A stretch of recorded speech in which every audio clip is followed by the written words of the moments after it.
Hello everyone, thank you for tuning in. Again, I am Kaylee Batesman, the content director at SheCanCode, and today we are discussing navigating new parenthood at Foundry, tips, stories and support. Today we're going to discuss the roller coaster journey of new parenthood and what it's like as a new parent working at Foundry.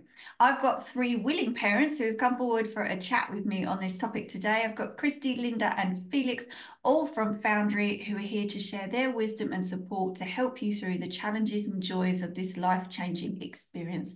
Welcome everybody, welcome to Spilling the Tea. Thank you so much for joining me this morning.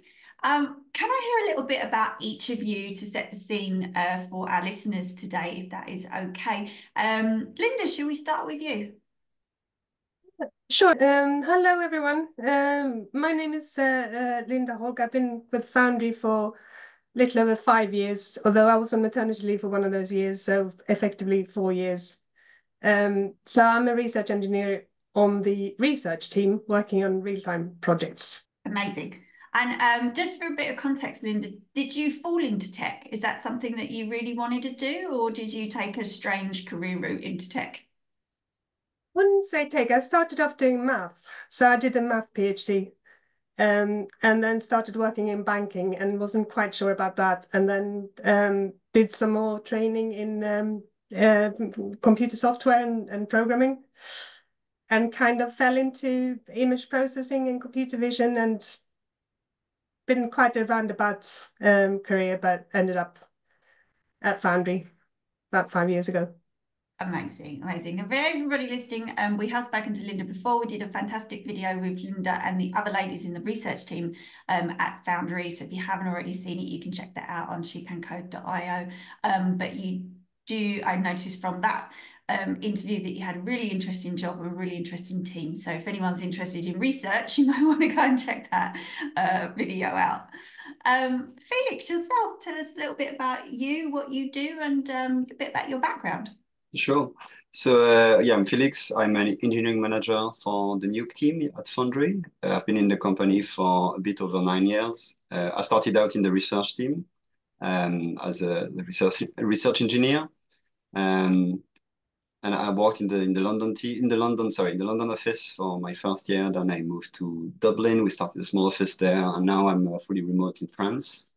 And along the way, I switched team from research to Nuke, and I changed roles quite a few times from research to research engineer to senior research engineer, then lead engineer, and now engineering manager. So I'm currently looking after 4 Nuke teams, 4 Scrum teams that are working on a variety of topics from 3D to performance to UI improvements for the product. So it's quite varied. There's always lots of things happening. I have to have conversations with many people and try and make our plans a reality, which it's never end up being what we thought it would be at the start of the year. So, yeah. And what is your background? Do you have a background in STEM subjects as well? Yeah, so interestingly, so when I was younger, like much younger, I had I wanted either to make video games or be a movie director, and after a few, taking some advice, like I was told, you're good at math and stuff, and yeah, you have some. I'm French, and in France you have some good cinema schools, but you need to have a good technical level, a good science level to get in. So I followed the science track, and then I liked engineering, and I did a PhD. And after my PhD, one of my former colleagues, so he worked at Foundry, and he said, "We have a job opening, and it's." It could be interesting for you. And I applied, and I got there. And for me, because we're working on making VFX tools, so it's a bit of a dream come true. Like it's linked to cinema, and I like tech, so it was a good mix. Yeah. Oh, that's a great story. Yeah, that you had two things that sound quite different, but actually you managed to combine them and find a really good role for yourself. That's brilliant. And Christy, yourself, last but not least. Yes, hi. So I'm Christy Anzelmo. I'm the Chief Product Officer at Foundry. So I look after product and innovation strategy for the business. Like Felix, I've been at Foundry for 9 years now. Hard to believe, 9 years has already passed. I've been in this current role for the last 3 years, also flown by. But yeah, 3 years on the exec team. And prior to that, I started out in product marketing, actually, then moved over to product management, and I led the product management team for Nuke. So I was on the same team as Felix for a little while, working on the suite of compositing tools that we have, which is the biggest product category at Foundry. My background, unlike the other folks on this call, did not come from a technology background. I actually started my career in fashion. So I have a degree in design, textile and apparel design. I did fall into product management quite early on, but in physical products, so quite different from software. So I worked in fashion and apparel for a few years and then ended up in electronics, so hardware electronics, and then moved over to software. So I'd say I'm a professional product manager, but not always in the software space. Amazing. I love that you said that you come from fashion, because our community, they come from all walks of life and they all somehow end up in the tech industry. So it's always good to hear when people have found their way in, no matter what they've done, whether or not they've taken a traditional STEM background or for instance, a computer science degree, which is what most people think you have to come into tech. But it's always refreshing, and that's why this podcast was started, to actually hear all of the routes that people take into tech and to dip into all of the different careers, and that you can come in any which way and have fabulous careers anyway. So brilliant. Well, we have so much to cover today. So we're going to kick off with a question to set the scene. So I'm going to throw it out to the floor. What kind of support does Foundry offer to new parents, and how has that support been helpful to you? Yeah, I think Foundry has quite a good record of supporting parents, quite a generous family leave policy.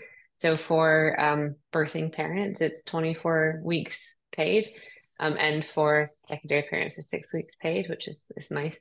But one of the best things when you come back, we do offer 80% time for the first month, so you can work 4 days or build a flexible schedule for yourself, which is really helpful when you're transitioning back. So I can say for me, so I actually had a baby end of last year, so September last year, and came back in end of February. So I've only been back for 4 months now. So I feel like this is all quite fresh and new for me. But definitely coming back, especially because I chose to come back after only 6 months away, having that flexible time at the beginning was really helpful. And in terms of getting settled, but also starting to transition myself from being away from my baby, and I'm still being able to enjoy more time with him. So I think that was really something really helpful for me. Yeah. Was that your first child? Yes, first one. Yeah. Right. So a good experience, a good employer to be at.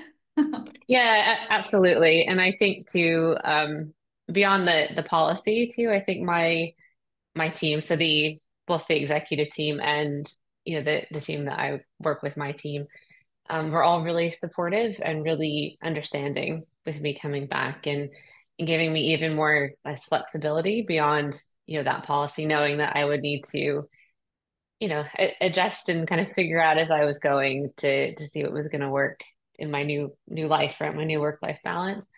And I think I also benefited from having a really great manager who really helped me not feel guilty about not being able to focus as much. Like when I came back, like I definitely didn't hit the ground running, and she did a great job of really giving me a bit of space to find my feet, and also setting really clear priorities on not coming back and being expected to do everything 100% right away, but focusing on just a couple of things, and yeah, giving me the space to do that and not feel like I was letting the team down by not being 100% fully engaged at the beginning.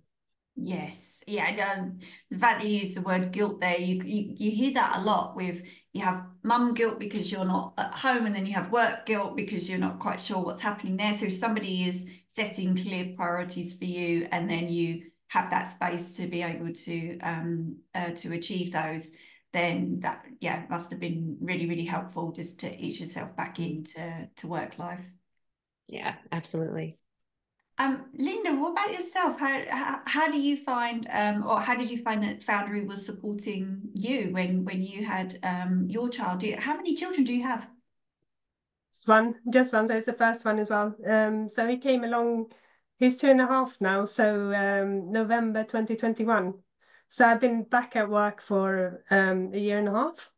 And I totally agree with Christy here that flexibility for me was like everything.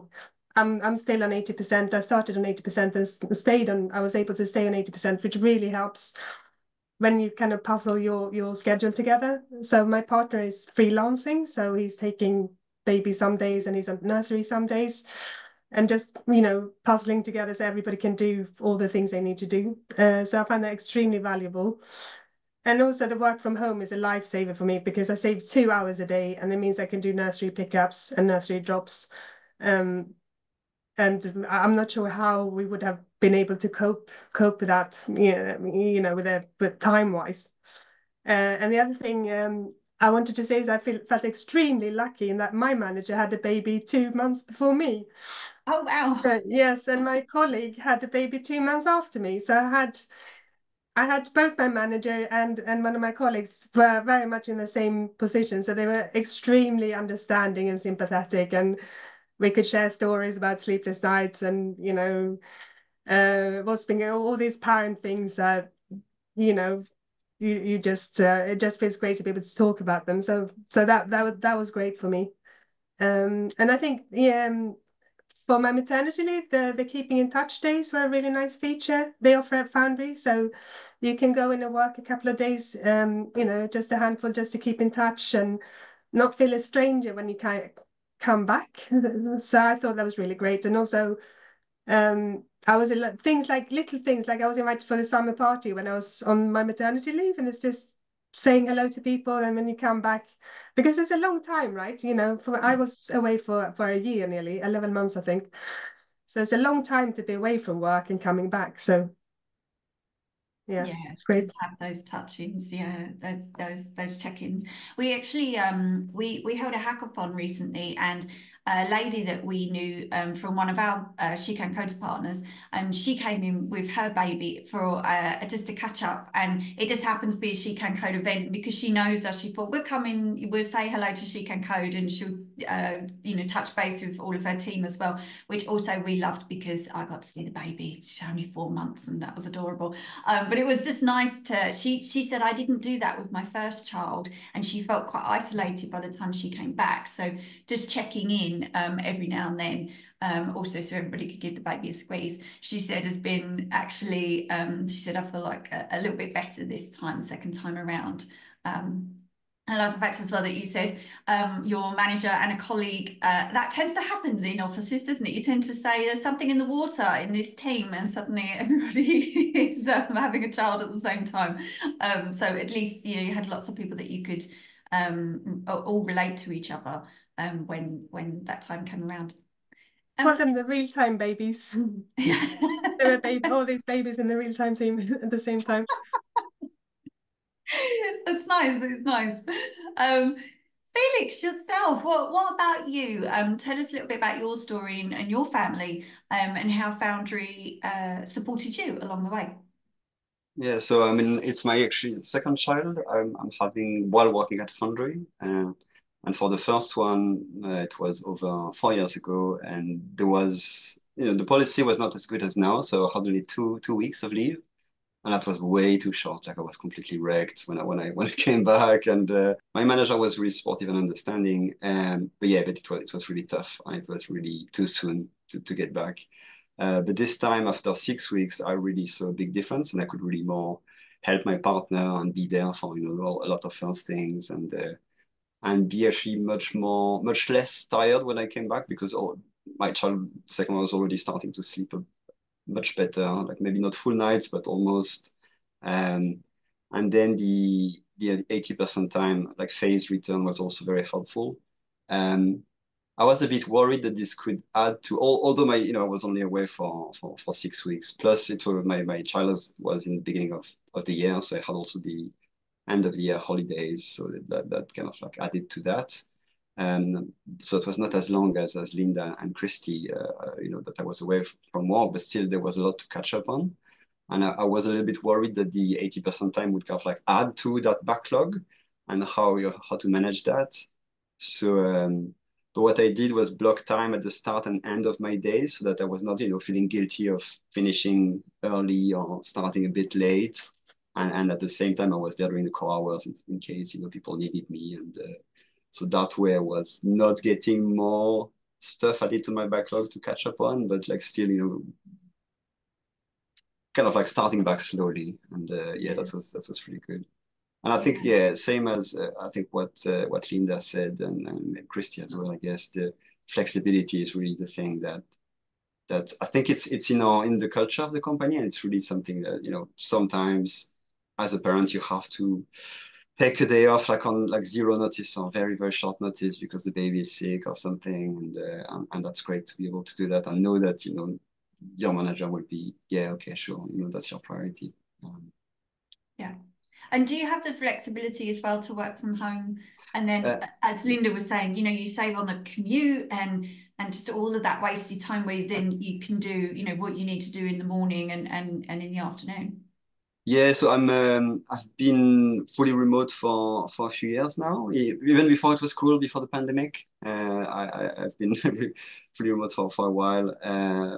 And that's great. And that's also something that, for instance, when my baby, my youngest was ill, and I was very, very anxious because he got something quite serious. He got whooping cough at 4 months old. He's vaccinated and all, but like there's an epidemic at the moment. So I was really, very worried about it. But because I was home, when I could hear sometimes, like, hear my wife taking care of him, and I could go and check on him, like, if I had a break, and that was very reassuring, and it helped me then be able to focus more on my work. And even there was one time where like my wife, look, so I was taking a break, and my wife called me and said, "Come and see, like he's smiling, he looks like he's better," and that was really good kind of shot of like endorphins, and I was like, "Ah, I'm feeling good now. I can go back to work," and it's all good. It's going to be fine. And so that surely would make you a more loyal employee as well, that you had that flexibility, you could be at home to have that reassurance of he's okay. And you must have been thinking, oh, thank gosh, at least in my work life, this isn't a problem, and I can have the space I need to also be a parent as well. So I've seen from all of you, and a lot of people actually that I've spoken to at Foundry, people tend to stay for a while for good reason. You've all mentioned ways that Foundry have supported you, but obviously being new parents, that has come with its challenges as well. So I wanted to ask you a little bit about that. Are there any specific challenges that you encountered that you encounter as a working parent, and how have you overcome them? For me, the number one is sleep, the lack of sleep. I've always been one, I need a lot of sleep, and with a new baby, you do get woken up in the nights.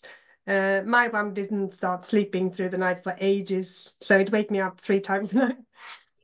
And then you have to come into a morning meeting and try to be coherent, and that is a struggle. It really helped in that scenario that, like I said before, my manager was in a similar position, so I could just come in and tell them, like, look, there's been a bad night. I'm not going to be altogether corpus mentis here. And he would laugh about it. And it just really helps that you feel comfortable to say this, to be honest about it, rather than trying to pretend you're okay when you're not. Yeah. So that you don't have to it. leave that at the door either. Yeah. You don't have to attempt to leave being a parent and being incredibly tired at the door. You can just say, you know what, it is what it is, and we didn't have a great night. I can see everybody else. I can see everybody else nodding about lack of sleep. Yeah, I mean, I think lack of sleep is a big one for sure. I think we all understand that. I think one of the things for me, which I think was a bit surprised about, like I didn't anticipate this coming back, which is I guess the kind of mental load in really switching between the kind of home responsibilities and the work, especially my role, which is very much like strategic thinking, or it's people and like, managing people and collaborating. It's a very different kind of thinking than how do I feed the baby, all the work that you need to do, and you kind of work through that routine. And so that was something that, yeah, I wasn't expecting and wasn't sure how to navigate when I came back. And I think only now, so now it's been, what was I, 4 months back in the office, that I feel like I can be fully engaged and do the deep thinking work as well as the surface work and kind of get my mind into that.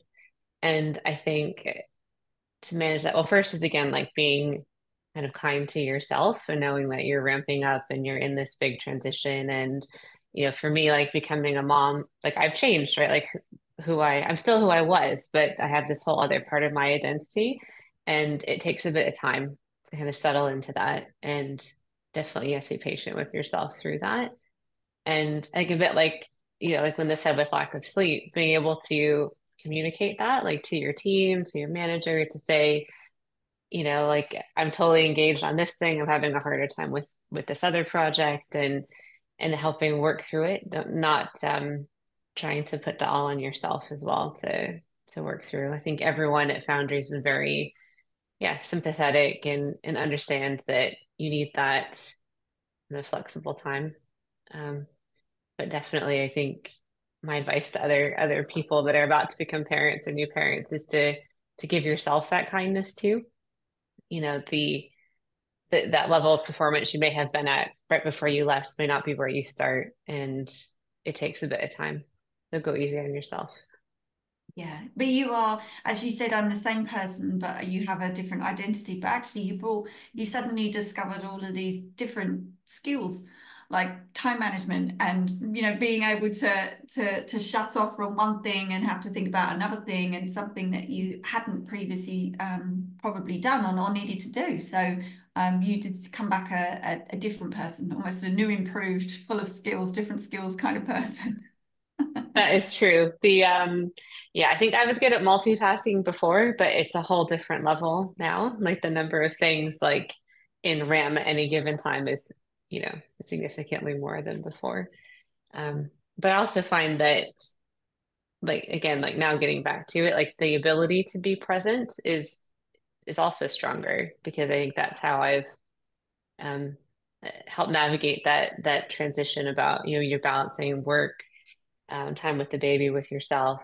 Everything in your life becomes about quality time versus quantity time, and needing to really have that deep focus, right? There is no time to not be present or not be making the most of, really. And I think that is a skill, another skill I didn't anticipate building as a new parent, but something that I definitely feel like is just my way of being now, on how to manage everything is really essential.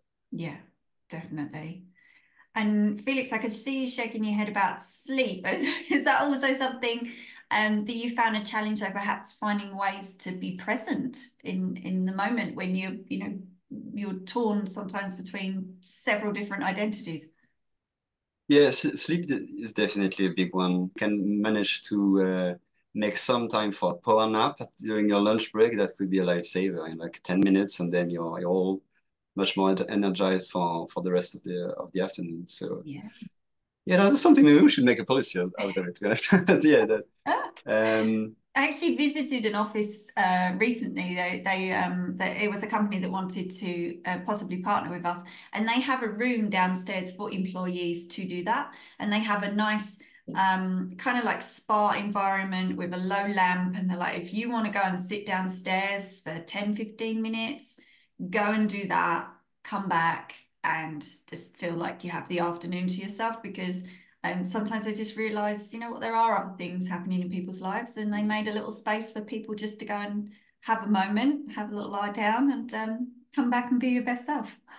sometimes that's all you need, like if you have an idea, something you're trying to crack, and it's kind of escaping you, and if you get tired and you keep on insisting, it's not going to come to you. But if you just take a bit of a step back and maybe a power nap, and then after that, like like light bulb, okay, I know what to do. But But for me, I think what was even more, maybe the sleep was a bigger deal for my first child. For the second one, I think it was more the context switching, and because like also I'm working from home, and when work is finished, like go and because we have two kids, like I really have to go and help, you know, and the baby like kind of like draws you in, you know, they're so intense and you have to be there, and I cannot be, you know, like be maybe in my head thinking about something else. No, I have to really stop working and be there, be with him, and yeah, be really present, be in the moment. And yeah, that's what I guess I'm still struggling a bit with this, you know, there are always things in your head. It's a problem at work, you know, you're thinking about it in the background. You have to just try and stop or put it on pause. Yes, I understand. That's a good point, because I wanted to ask you a little bit about self-care, and how you prioritize self-care, and find time for yourself amidst the demands of parenting and working. But both of you, Christy and Felix, you just kind of mentioned that making sure that you're present and almost pausing for a moment and finding that time to yourself. Linda, is that something that you do, or is there something that you do in terms of self-care, just to ensure that you take a moment to pause? No, I found absolutely invaluable is I took up a hobby whilst on maternity leave, because it was driving me stir crazy with the bottles and the nappies and not sleeping and everything. So I found a Tai Chi club down the road, which is 5 minutes away, and I've got classes every week. So it's very flexible, which means I can make sure I find one slot a week. So it's an hour and a half of complete me time, getting out of the house. And it really helped, like doing something physical. Because as you know, Katie, I've been doing kind of dancing most of my life. And I had to give that up because it's too far away and it would be too inconvenient. But with this, just finding a bit of breathing, calming down, doing something physical, which is something that I always enjoyed. I found that really, really helped. It's just 1 hour and a half, and it really helped my mental health and my ability to focus and cope with stress and all the rest of it. So my advice would be, if you could find something you enjoy and you can arrange to have that time each week to go and do something just for you, to look after yourself and make sure it doesn't all kind of build up and get on top of you. That's something I found extremely useful. Yeah, especially Tai Chi. That's a brilliant one, just to have that time to stop and be, as we said, present and mindful of what you're doing there for yourself. That's really, really good advice, and to find something just around the corner to you. Um, Felix, Christy, what are your self-care tricks there? Have you taken up a hobby, or is there anything that you've kind of found that's for me? I need to do that for me. Yeah, Felix. So for me, the problem has always been, it's not really the lack of like hobbies or, you know, things I would like to do. It's more like never finding the time or never really being serious about them. And this time around, like me and my wife were kind of like organizing, we're doing better time management. Like we're blocking our time and saying, okay, you have me time that day, me time that other day, and it's really, yeah, what's really important is to have your own time, like not even like what time as a couple as well, but also time for yourself, and like to do activities, any kind of activities that you enjoy, you know, sports, or, you know, playing a game, watching TV or something like that. And yeah, I found that planning it really like is helping me at the moment. I need a structure, you know, like it may sound a little bit I don't know, extreme or strict, but really that's helping me. It doesn't mean that every time that I plan something I can do it, because there may be, you know, kids emergencies or things getting in the way, but at least I can do a bit more of them. And yeah, doing some exercise, going out, running. I want to play tennis also, like I restart tennis. I keep like stopping it and starting it again. Um, and now, like, I'll try to organize that my eldest is going to, you know, coordinate. Like, he's going to have tennis lessons, and I'm going to play with a father of his friends, and, you know, so that way we, you know, make the best of both worlds. Yeah, that's nice. Yeah, even if your plans change, at least you have a slot where you can do something for yourself. Yeah. Christy, do you do anything like that? Do you find some time for yourself, and that kind of is your thing for self-care? Yeah, I think this is one still work in progress on this for me. I think only probably in the last month or so gotten to that point of setting a routine, a bit like Linda and Felix mentioned. I think that is really the key thing, to be able to say, like for me, it's Wednesday mornings before work. Like my husband gets up, he takes the baby, he does all the morning routine so that I can go do spin bike and get some cycle time in, which is something I did before I had the baby, and it's really great. I think we just established this routine, and I finally got to the point where I have enough energy. I feel like I can do a proper workout. And it's really helpful, really, to have it in the calendar, know that that time is there.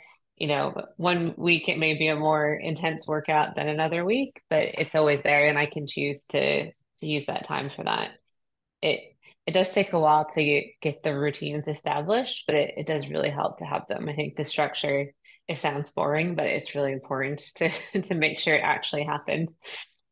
Yes, definitely. Yes, at least, and like Felix said, things might change, but at least you have that set for Wednesday morning, and that is your time to yourself. On that note, we've spoken a little bit about finding time for yourself, but what about finding your support network as well? So, how important is having a support network, and how have you built yours whilst working at Foundry? So it's quite challenging for us because my family is in Sweden and my partner's family is in Liverpool. So we don't have family, you know, there down the road, which would really help. So I think the key here to really, as you said, Katie, to build a support network. So we went out and did things like they have our local authority has got a baby club, like a play group, when he was young. So we used to take him there when I was on maternity leave. And we actually met some other parents that live locally, so that we have been keeping in contact with and going out and doing stuff with the babies. And when also I was really impressed by how much it's almost like a baby attracts people. Like we were friends with all the neighbors in the house, and they all offered to help out when I came up. Just, you know, they become good friends now, some of them, and everybody offered to take a half an hour for me to get a nap. I'm not sure if we took them up on it or not, but it was really lovely to see how people get involved and like people around you. So I think building sort of local communities, if you're not lucky enough to have family very nearby, like meeting other parents, um, talking to your neighbors, and quite often you find that people are quite happy to help out. And the other thing also, we had my family staying a lot, so they came over a lot and we went there. And here again is a way where it was really helpful with the flexibility at Foundry because I could go away and work from Sweden for a month.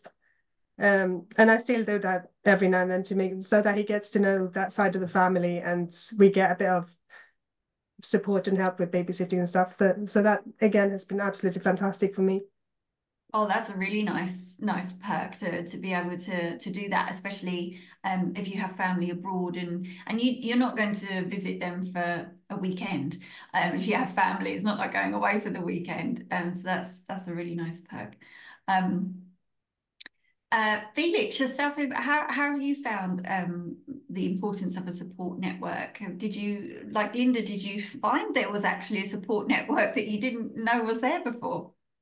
So for me, I have my family is not very near, but they're not that far either. But it's more kind of like my wife's family who is nearby. So her mother like helps us a lot, and that's been that's been invaluable actually when she comes in and can take care of like one of the kids at least. You know, there's only one to take care of, and that's much easier.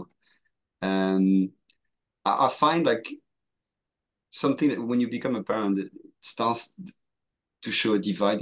There's a divide then between your friends if they have kids or the ones that don't because you have very different priorities. So I find it helpful to have some of my friends like well, some are starting to have kids, other like had kids before me, and maybe I didn't understand them before, but now I'm like, oh, okay, I know what you're talking about.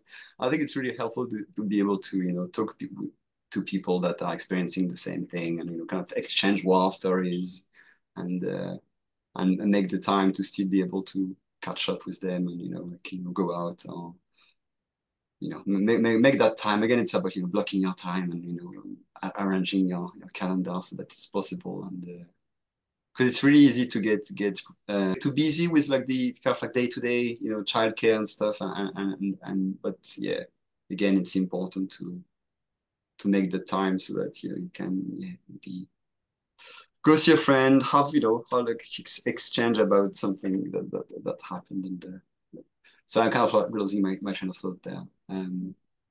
I don't have children, but my friends, a few of them, one of them said to me recently that when she had children, it was quite an eye-opener as well as to which friends were still around, because like you said, they suddenly have very different priorities. And she said it was such an eye-opener to see which friends were still around, and those that didn't have children were still making an effort. Like, I love her children, I still want to see her and her children, but she said it was actually, it's quite a time where you suddenly realize who is a good friend and perhaps who is just around because they're just, an acquaintance kind of thing, and who actually still wants to be involved and get to know your children. So it's quite I mean, Linda, you said, I didn't know actually the neighbours were going to be that supportive. You might not have known that unless you'd had a child. And actually, I didn't know you were this nice as a neighbour.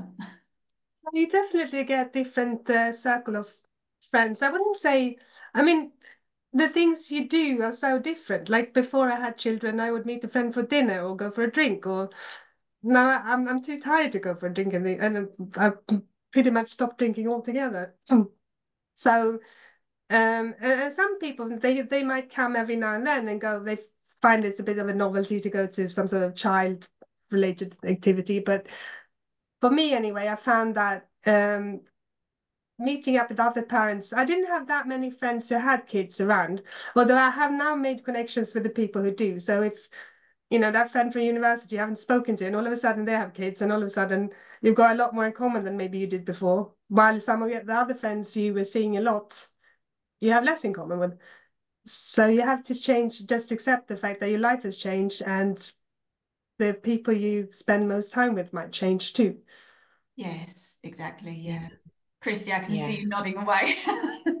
Yeah, I mean, I totally agree. I mean, I think it's so I'm from the US. I think everyone can hear that. I'm from the US originally. I've been in the UK for 11 years now.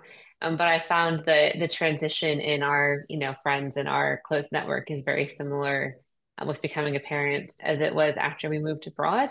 Like there may be friends that you were really good friends with when you lived in the same city, but that friendship didn't last at a distance. Or at the same time, you might rekindle friendships with different people that you may have been less close to, but they travel a lot, they lived abroad, they, have a bit more kind of sympathy, empathy for your situation, and you have more in common now, right, than you did previously. And I think it's the same with having children. Like, I have I have three friends now that all had children within and first babies within 3 months of me. So we have our own little close network now that we were almost in the acquaintance stage before, but it's brought a new connection between us. Mm. And like Linda as well too, I think we had to put in the effort, right, to build our network for families that are near us. And I mean, the nice thing in London is there are so many great play groups and services for babies and opportunities to meet other parents. And it is work though. It does take time to find those other families that you can really connect with. But it happens, right? And there are lots of resources nearby that you can use and find those people. For me, it's really baby swim classes. That's where I met the other kind of moms, which I think they're going to be our lasting kind of nearby network.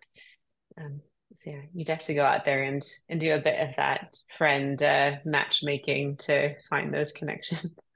Yes, definitely. Yes.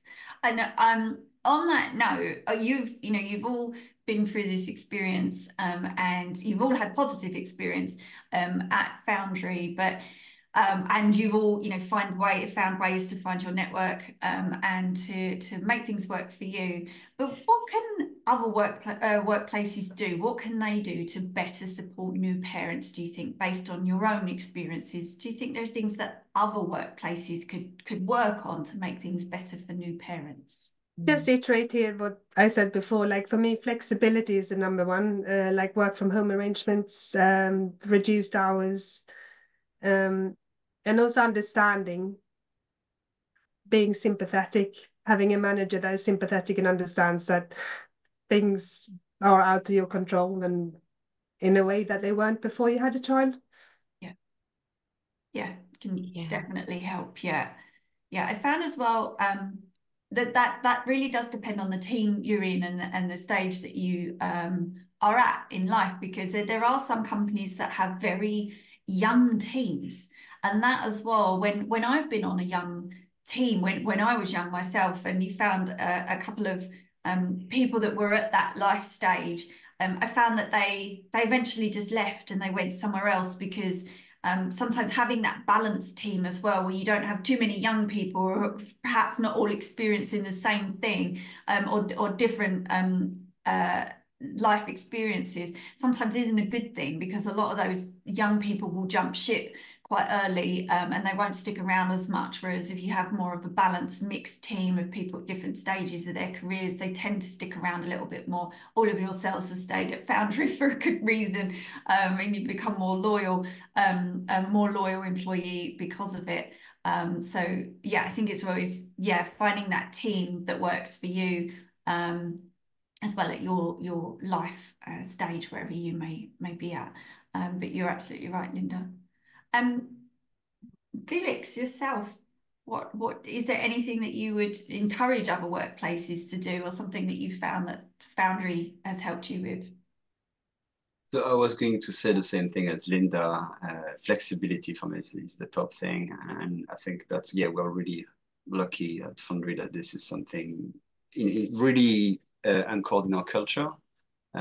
It's not always possible to be flexible. I can understand that we are like in our jobs we can have that, but there may be other jobs where you have to be a bit stricter with the time and all of that. But as much flexibility as you can give to your employees, I think is really helpful. And then it's I think it was maybe Linda, I can't remember if Christy said that, but like we've been lucky that our managers have had children, or like kind of like are sharing that experience. But I think even if they're not, you should really put emphasis on having managers that have the empathy and can understand where you're coming from, and be understanding and all of that. And even if it's not time flexibility, it may be flexibility in kind of like the performance, saying, you won't be, I understand, you won't be at 100% for the start, and we're going to gradually ramp up and have that understanding, and have a plan for phasing the return. I think that was also very helpful for me. Yes, definitely. And especially as a parent, it's not, if somebody isn't empathetic, it's not like you're going to say, oh, okay, that's fine. I'll just not work at a flexible place, or I'll just come in even though my child is sick. You're still going to do that. That's it. Your family is still the priority. So instead, you'll just be thinking, now I just need to look for another job. If your manager, for instance, isn't empathetic towards things that happen in your personal life. So I found that when I had a parent that was sick, and the team that I was on was just great. I didn't have to run anything by the two companies that I worked at the time. They just knew I had to go. You have to go and you have to be somewhere. It's not something that you have to explain away. And also, it wasn't something that I was going to say, oh, okay, that's fine, I'll just stay here.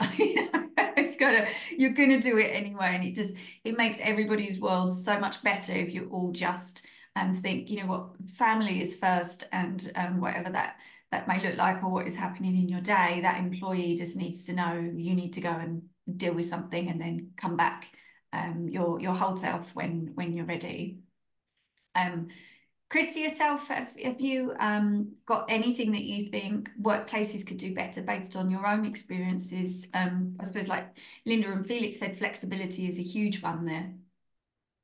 Yeah, I mean, I think I totally agree with Linda and Felix on this one.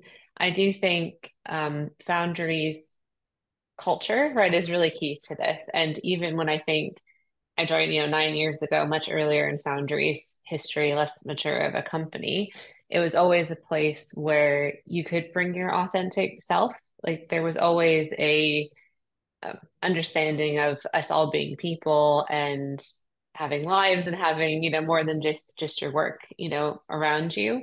And it always felt like a safe place, right, to bring that into work. And that has persisted, right? So now we have a more kind of clear way of articulating that we are a people first culture. We have tools for managers to help with, setting, clear priorities and working on development plans and all the policies that support, family leave and flexible return and all of those things. But I do think those policies come from that culture, right? That's been part of Foundry since the beginning, and it goes back to the leadership team from the start. And I think for any business, that's really key, right? To be able to support, new parents, but like you say, like people who have sick parents or have different caregiving responsibilities or other life changes. And yeah, certainly it's a positive for Foundry compared to other places I've worked, which I know would not have been as understanding or flexible or even aware that they weren't understanding or flexible. Yes, and you're right. I love that authentic self. It is exhausting if you are a different person at home than you are in work, and not being able to bring your full self to work and say, this is me and this is me at this moment in my life, can be exhausting. And like we said, throughout all of this, if you can't feel that way, if you don't feel that way every day in work, you're going to go somewhere else. So good companies know to embrace that and know how to keep you and to keep good talent. Which is obviously what they're doing at Foundry, for all of you to stay put and to have such positive experiences. So we are almost out of time, but I just wanted to thank you all so much for coming on and sharing your stories with our community today. So it's been an absolute pleasure chatting with you all. Linda, Felix and Christy, thank you so much for joining us. It's been a pleasure. Thank you. Thank you. It's been great to be here. And for everybody listening, as always, thank you so much for joining us, and we hope to see you again next time.